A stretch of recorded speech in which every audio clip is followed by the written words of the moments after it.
Cause these days I've been doing things my way.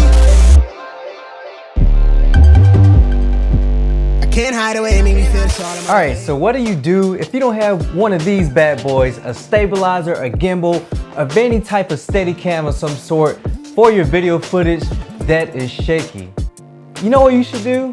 You should continue to watch this video and stay tuned for this tutorial going over how to stabilize your footage in Premiere Pro beginner level. Cue the intro.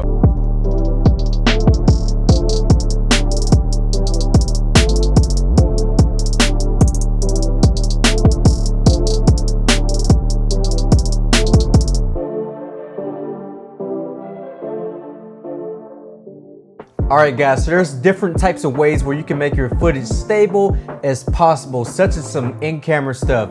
So you can film your clips at an angle, you can zoom in and out, or you can simply slow down your footage in Premiere Pro just to take full control over that shakiness. But if you don't have a super nice camera where you can slow down your footage, or you can get these nice and crispy zoom in and out shots, then continue watching because I'm gonna show you another scenario where you can stabilize your footage. Alright guys, so I'll be mostly working on my editing tab here, and I have two clips down here from while I was filming at this flag football game where I was not using a gimbal. So this first clip is when I'm zooming in and out and stepping back at the same time. So if you notice when I play this clip, the footage is slightly shaky. So here we go, and as you can see, I'm running it back one more time. The footage is slightly shaky.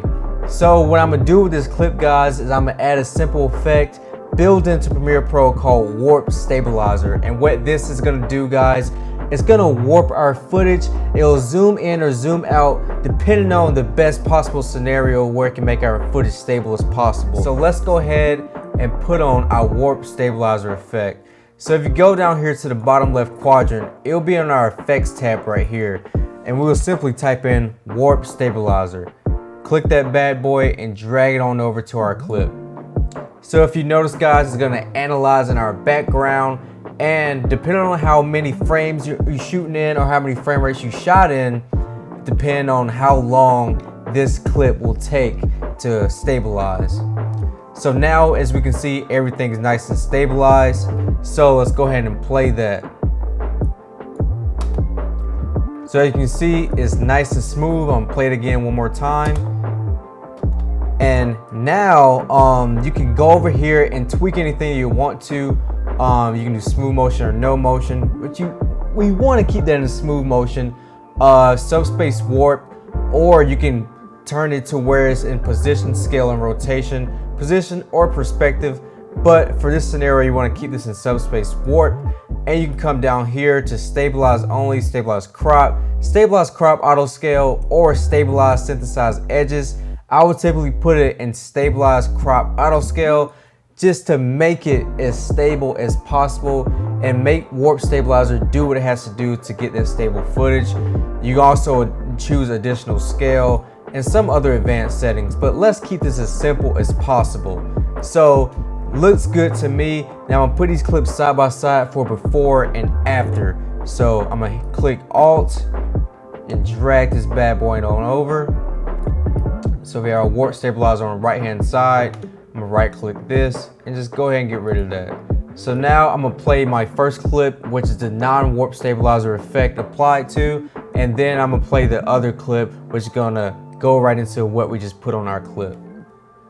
So shaky, not shaky. So it will work in many of scenarios. Other clips I had experiences with it zooming in a lot more, or it cropping my footage to where there's black bars around my footage.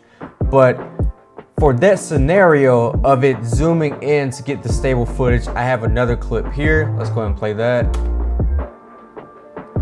So you can see around my corners is kind of shaky. So let's go ahead and apply Warp Stabilizer on this clip.